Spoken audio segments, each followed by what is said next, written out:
Good morning students. आज हम अपना यूनिट 3 का पार्ट 4 डिस्कस करेंगे, जिसके अंदर हम आर्टिकल करेंगे transformation equation for a rotating frame of reference. Transformation equation for a rotating frame of reference and which is inclined to an inertial frame. देखिए स्टूडेंट्स, हम अपना पहले ये टॉपिक डिस्कस कर चुके हैं। Inertial frame, non inertial frame हम already discuss कर चुके हैं पहले वाले लेक्चर्स के अंदर। तो इसमें उनको हम दोबारा ना डिस्कस करते हुए हमें पता है कि इनर्शियल फ्रेम और नॉन इनर्शियल फ्रेम क्या होते हैं। और ये जो आर्टिकल हम कर रहे हैं बहुत इम्पॉर्टेंट है, और इसके अंदर इसका जो दूसरा नाम है वो ये भी हम कह सकते हैं कि fictitious force in the rotating frame या फिर in the non inertial frame of reference. और you can say that the fictitious force is the combination of the Coriolis force and the centrifugal force। ठीक है, तो अब देखिए ये जो दोनों फोर्सेस आएंगी, जो फिक्शियस फोर्स हैं which is a combination of the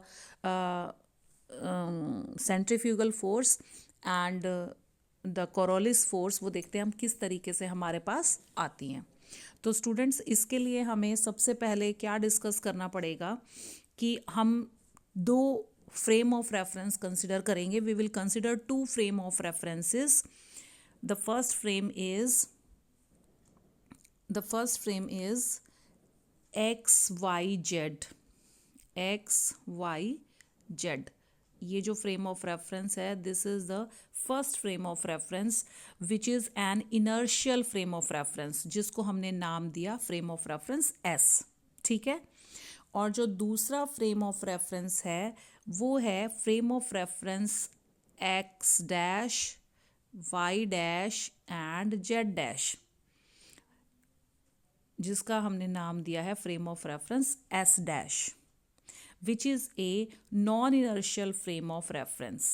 S dash is a non-inertial frame of reference। S dash को आप S prime भी बोल सकते हैं। S prime frame of reference is a non-inertial frame of reference which is rotating with the angular velocity omega about an axis passing through the common origin as shown in the figure। जो ये दोनों frame of reference है, frame of reference S और S prime, ये दोनों का जो origin है, origin is same. The origin of both the frame of references is same. ठीक है, उसके बाद हम क्या कंसिडर करेंगे? We will consider the position vector of a particle. कोई भी एक पार्टिकल P कंसिडर कर रहे हैं, this is the particle P, जिसका जो पोजीशन वेक्टर है, the position vector is vector R in the inertial frame S, and which can be expressed as OP is the inertial frame, O is the origin and P is the point of the particle। तो जो OP है, OP को हम R से denote कर रहे हैं। R is equal to x i cap plus y j cap plus z k cap. This is equation number 1, where students x, y and z are the coordinates of the point P। x, y, z are the coordinates of the point P, and I cap, j cap and k cap are the unit vectors along x, y, z directions in the frame of reference S। ये जो x, y, z हैं, ये जो coordinates हैं आपके point P के इन the frame of reference S, और जो आई कैप जे कैप और के कैप हैं, these are the unit vectors along the x Y z direction. Clear? उसके बाद क्या है कि हम एक पोजीशन वेक्टर कंसिडर करेंगे पॉइंट पी पे ही in the rotating frame which is non inertial frame, rotate कर रहा है एस प्राइम, एंड उसको हम किस तरीके से रिप्रेजेंट कर सकते हैं? उसको भी हम ओ पी ही बोलेंगे, that will be vector r. और उसको हम कैसे रिप्रेजेंट करेंगे? With the frame of reference S dash. S dash frame of reference के विद रिस्पेक्ट उसको हम कैसे डिनोट करेंगे? Vector r is equal to x prime i prime cap plus y prime J prime cap plus z prime के cap prime. This is equation number second, where x prime या x prime कह लीजिए, x prime, y prime and z prime are the coordinates of the point P, and I cap prime, j cap prime and k cap prime are the unit vectors along the x dash, y dash and z dash directions in the frame of reference S. तो दोनों frame of references के with respect हमने point P का position vector को specify कर लिया in terms of their coordinates and unit vectors. ठीक है, अब देखिए students, as the frame of reference S dash is rotating the directions of the axis x dash, y dash and z dash are continuously changing. ठीक है ना. अब क्योंकि ये frame of reference S dash जो है रोटेटिंग फ्रेम है, तो जो एक्स डैश, वाई डैश और जो जेड डैश है दे आर कॉन्टिन्यूसली चेंजिंग. अगर ये कॉन्टिन्यूसली चेंज कर रहे हैं तो जो आपका आई कैप, जे कैप और के कैप हैं they are constants but only in the magnitude but keep on changing in their direction. जो ये यूनिट वेक्टर्स हैं I prime, J prime and K prime, के कैप प्राइम, ये जो तीनों आपके यूनिट वेक्टर्स हैं in the frame of reference S dash, वैसे तो ये आपके कांस्टेंट हैं बट कांस्टेंट के किस टर्म में है, मैग्नीट्यूड की टर्म्स में. बाकी जो इनका डायरेक्शन है वो क्या हो रहा है, दैट कीप्स ऑन चेंजिंग. ठीक है, और it means D upon D T I cap, d upon dt j cap and d upon dt k cap have non-zero values.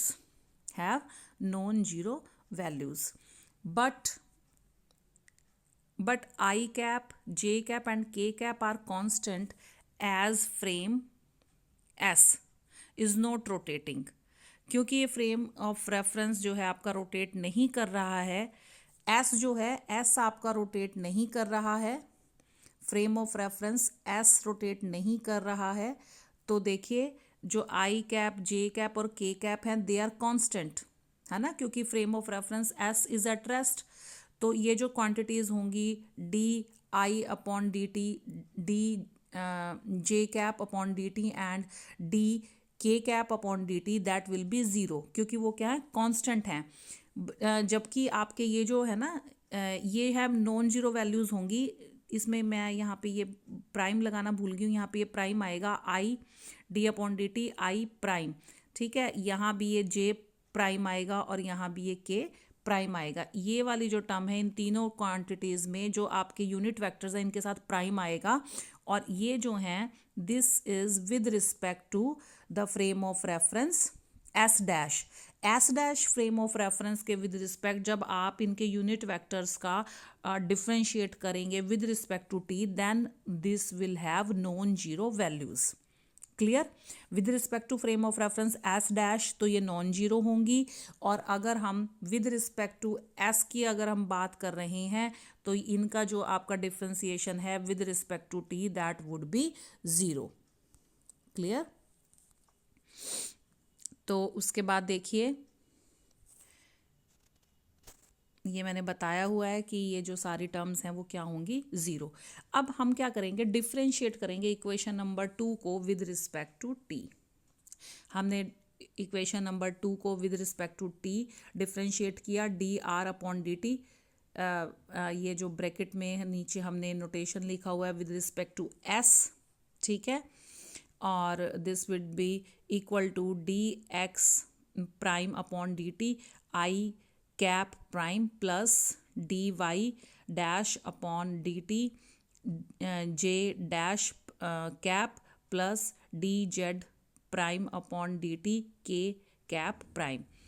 Plus आपका एक बार तो हम with respect to x differentiate करेंगे, एक बार with respect to i cap, j cap और के कैप डिफ्रेंशिएट करेंगे, क्योंकि दोनों जो आपकी क्वांटिटीज़ हैं उनकी कुछ एग्जिस्टेंस है और दोनों आपकी वेरिएबल्स हैं. तो एक बार विद रिस्पेक्ट टू एक्स हो जाएगा, एक बार विद रिस्पेक्ट टू आई जे या के कैप के विद रिस्पेक्ट हो जाएगा डिफ्रेंसिएशन। तो हमारी ये जो टर्म्स आती हैं वो इस तरीके से हम इनको लिख देंगे।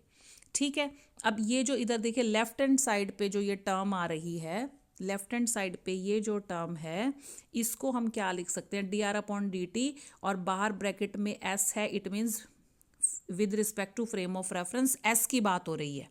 ठीक है, तो this is nothing but the velocity V S, velocity of the particle in the inertial frame S, frame of reference S is at rest। ठीक है ना, तो ये Vs is the velocity of the particle P in the inertial frame S।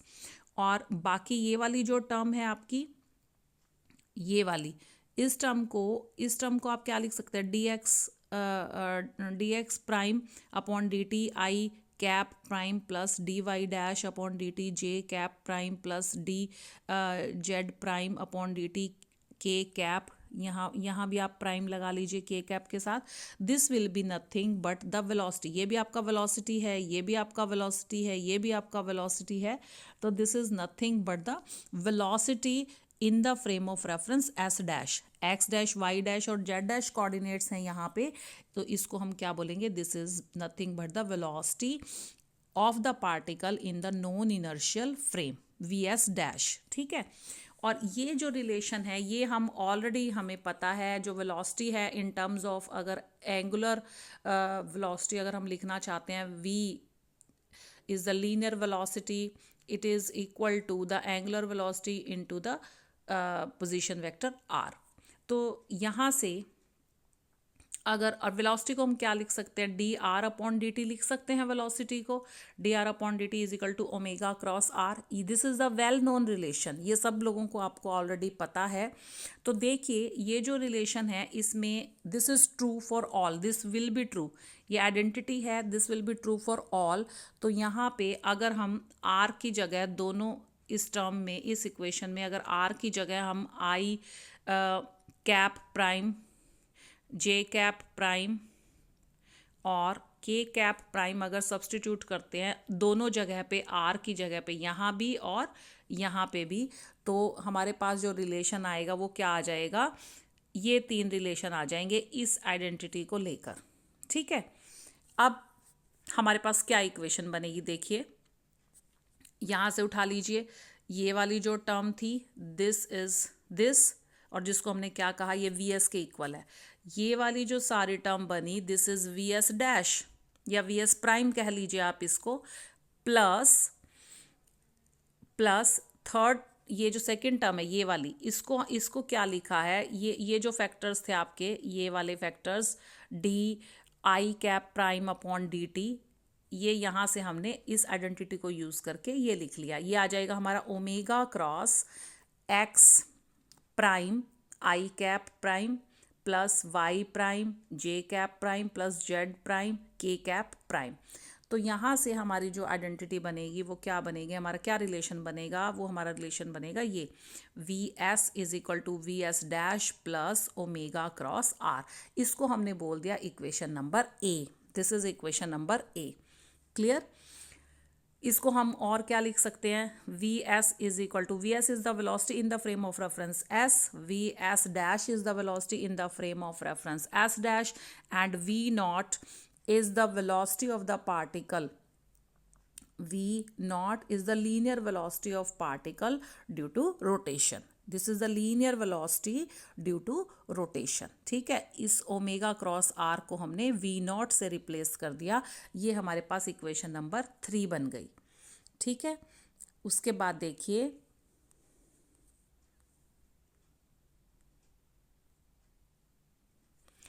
जो equation 3 है जो अभी हमने लिख के दिखाई है, this shows that the velocity of the particle, this shows that the velocity of the particle we S, velocity vs of the particle in the inertial frame s is equal to the vector sum of its velocity vs dash in the rotating frame and the linear velocity due to the rotation which is v naught। ठीक है, जो हमने relation लिखा था ना, v s is equal to vs dash plus v naught, ये उस relation के बारे में बात हो रही है।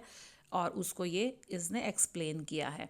जो value of which the value of which at any instant depends upon the value of R at that instant. ठीक है, अब ये किसके ऊपर डिपेंड करेगा? जो वैल्यू ऑफ आर है उस पर्टिकुलर इंस्टेंट ऑफ टाइम पे। ठीक है ना, वेलोसिटी क्या है? Velocity is nothing but the time derivative of the position vector, और पोजीशन वेक्टर आपका क्या है? आर है। तो एट पर्टिकुलर इंस्टेंट पे वो पोजीशन वेक्टर की क्या वैल्यू है उसके ऊपर डिपेंड करेगी कि आपकी वी एस क्या है या वी एस प्राइम क्या है। ठीक है, तो ये वाला जो रिलेशन है, this is true in general, this is true in general, it holds good even for the velocity in place of R. अब ये आपकी एक तरीके से आइडेंटिटी बन गई। अब इसमें आप क्या कर सकते हैं, देखिए मैंने लिख के दिखाया हुआ है कि अगर हम आर को रिप्लेस करते हैं तीनों जगह पे किसी एक पर्टिकुलर क्वांटिटी से, तो that will B also hold, that will B also hold good. तो अब ये तो पोजीशन वेक्टर के लिए था, तो अगर हम इसको वेलोसिटी से रिप्लेस करते हैं तो वो वेलोसिटी के लिए भी ट्रू होगा।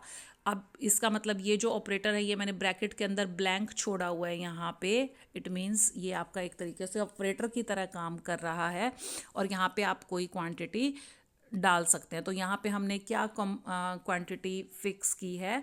इंस्टेड ऑफ टेकिंग आर, हमने यहाँ पे वी एस लिया, ये वी एस, ये भी वी एस, ये आपको नोट्स में शायद वी एस प्राइम लग रहा होगा इस क्वांटिटी के अंदर, पर बट ये वी एस ही है। ठीक है, तो ये वी एस से हमने इस इक्वेशन के अंदर ये सारा का सारा क्या किया? रिप्लेस कर दिया आर को, ये आर को हमने क्या किया? वी एस से रिप्लेस कर दिया। Now again using equation A, equation A हमारे पास क्या थी? इक्वेशन ए हमारे पास थी V S is equal to V S dash plus omega cross R, यही थी ओमेगा क्रॉस आर, ये इक्वेशन थी। अब देखिए यहाँ पे हमने सब्सटीट्यूट करेंगे हम वी एस की वैल्यू, ये वी एस से रिप्लेस किया था, यहाँ भी वी एस कर दिया, यहाँ भी वी एस क्या था? V S dash plus omega cross R, यहाँ भी ओमेगा क्रॉस क्या था? वी एस है, वी एस की जगह पे V S dash plus omega cross R से सब्सटीट्यूट कर दिया इसको हमने। अब हमारे पास क्या रिलेशन बनेगा? हमारे पास जो रिलेशन बनेगा वो ये बनेगा। इसको ओपन कर लेंगे हम, ओपन कर लेंगे तो ये D V S upon D T in the frame of reference S, ये आ जाएगा आपका V S dash upon D T in the frame of reference S dash plus D omega upon D T cross R in the frame of reference S dash. एक बार with respect to omega करेंगे, एक बार with respect to R करेंगे, plus ये जो third term आएगी ये विद रिस्पेक्ट टू आर कर दिया, omega cross D R upon D T in the frame of reference S dash. ये आपका फोर्थ टर्म हो गई omega cross V S dash, और ये आपकी फिफ्थ टर्म हो गई ओमेगा क्रॉस आर। ठीक है, अब ये जो D V S dash upon D T S prime, ठीक है, और ये आपकी सेकेंड टर्म है, ये एज इट इज़ हो गई। ये जो D R upon D T है यहाँ पे, ये जो D R upon D T है इसको इसने लिख दिया वी एस डैश, है ना। ये क्या हो गया? D are upon D T bracket के बाहर एस डैश लिखा, इट मीन्स ये क्या है? Velocity with respect to frame of reference S dash, तो यहाँ पे वी एस डैश लिख दिया हमने। ये आपकी fifth term as it is यहाँ पे, सॉरी फोर्थ टर्म, और ये आपकी fifth term as it is यहाँ पे हमने लिख दी है। तो यहाँ से अब देखिए हमारे पास क्या बना, ये वाली जो टर्म थी वो हमने एज इट इज़ लिखी है, और ये omega cross V S prime, omega cross V S prime, ये क्या आ जाएगा? Twice of this term. ठीक है, इन दोनों को हमने ऐड करके लिख दिया, इन दोनों टर्म्स को ऐड करके लिख दिया है, और ये वाली जो टर्म है ये टर्म एज इट इज़ लिख दिया यहाँ पे, और ये वाली टर्म एज इट इज़ लिखती है यहाँ पे। हमारे पास ये रिलेशन आ गया। ठीक है, अब हमें पता differentiation of the velocity with respect to time क्या होता है, that is nothing but the acceleration. D V S upon D T bracket के बाहर s है, it means this is the acceleration in the frame of reference s, this is the acceleration with respect to the frame of reference s dash. ये बाकी जो term है ये as it is लिख दी यहाँ से, ये एज इट इज़ लिख दी यहाँ से, और ये एज इट इज़ लिख दी यहाँ से। This equation is equation number 4। ये आपकी इक्वेशन नंबर क्या आ गई है, 4 आ गई है, जहाँ पे ए एस जो है, A S is the acceleration of the particle P in inertial frame S, and A S dash या ए एस प्राइम जिसको बोल रहे हैं हम, that is the acceleration of the particle in the rotating frame non inertial frame of reference S prime. ये दोनों terms हो गई एक्सप्लेन की ये क्या है। अब देखिए जो 2 क्रॉस वी एस प्राइम जो है, that is the term, third term जो है, सेकेंड टर्म जो इसमें है, this term is called Coriolis acceleration. This is the Coriolis acceleration, और इसको कोरोलिस एक्सेलरेशन इसलिए बोला जाता है, दिस इज द डिराइव्ड और you can say that invented by the scientist Coriolis itself. ठीक है, तो कोरोलिस ने इसको डिस्कवर किया था, इसीलिए इस टर्म को हमने नाम दिया Coriolis acceleration. And this term appears only when the particle moves in the rotating frame. ये टर्म तभी एग्जिस्टेंस में आएगी जब कोई भी पार्टिकल रोटेटिंग फ्रेम के अंदर मूव करेगा। ठीक है, that is when V S dash is not equal to 0। जब वी एस डैश जो होगा that will be non zero. ठीक है ना, रोटेटिंग फ्रेम में आएगी और वो क्या करेगी, तभी अपीयर होगा when V S dash is not equal to 0। अगर इक्वल टू 0 हो जाएगा तो ये सारे टर्म 0 हो जाएगी। इट मीन्स कि मूव भी करना जरूरी है, it means there should be certain omega, angular velocity भी होना जरूरी है, और जो वी एस डैश है that should be non zero, then only this term will come into existence.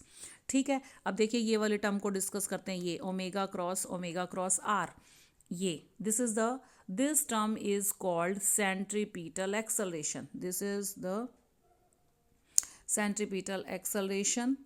और जो ये वाला जो टर्म है D omega upon D T cross R, bracket के बाहर एस डैश लिखा हुआ है, this term represents the acceleration arising due to the change in the omega. यहाँ पे D omega upon D T है, तो this is showing the change in the omega, this is showing the change in the omega. Clear?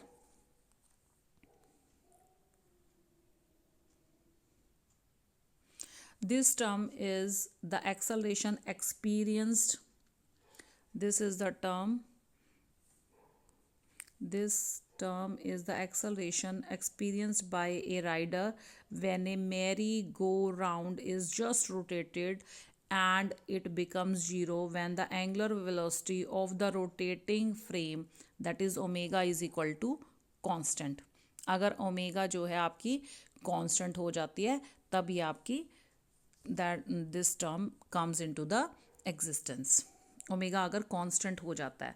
ठीक है, तो from Newton second law of motion, the effective force on the particle of mass m in the rotating frame s dash is f dash is equal to m into a s dash. Force हमें पता है, force किसके equal होती है, mass into acceleration. तो जो F prime अगर है, F prime is the force of the particle in the frame of reference S dash, और उसकी जो एक्सेलरेशन होगी वो क्या होगी, ए एस डैश। ठीक है ना, और जो आपका सिंपल होगा, आपका इनर्शियल फ्रेम के अंदर जो फोर्स होगा that will be M into A S just. ठीक है, तो यही बात यहाँ पे ये बताई हुई है कि फ्रेम ऑफ रेफरेंस एस के अंदर फोर्स इतना होगा, frame of reference S dash के अंदर F dash is equal to M A dash के इक्वल होगा। अभी जो हमारी इक्वेशन नंबर आई थी 4, उसको हमने मल्टीप्लाई करना है बोथ साइड पे बाय एम।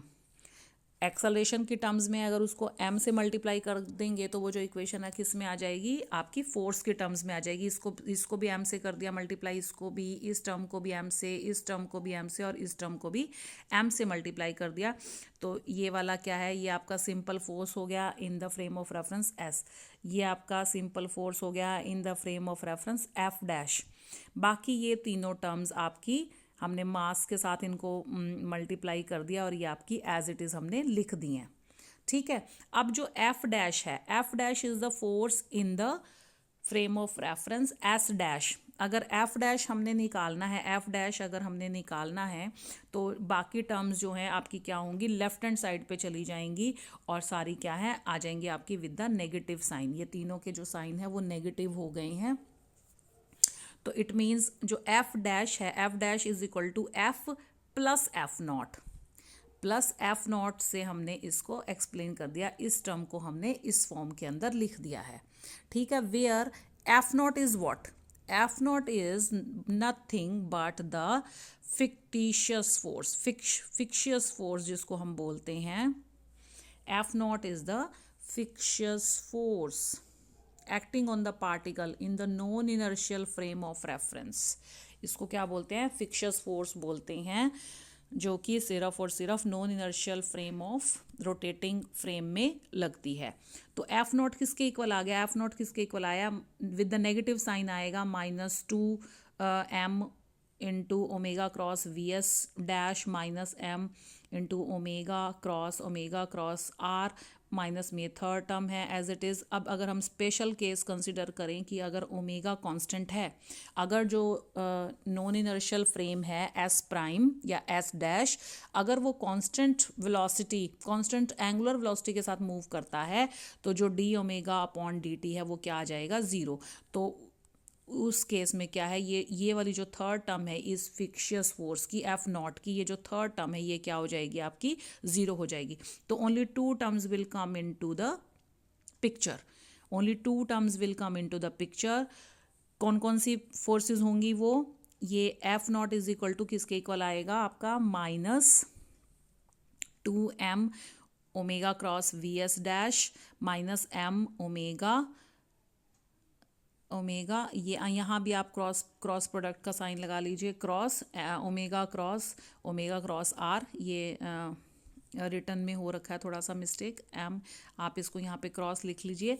तो ये क्या है, ये वाला जो फैक्टर आपका, ये है आपका कोरोलिस फोर्स और ये है आपका सेंट्रीफ्यूगल फोर्स। ठीक है, तो फिक्शियस फोर्स जो है that is equal to the sum of these two forces which are very important, and these will come into account when we consider a non-inertial frame which is rotating, rotating with certain angular velocity.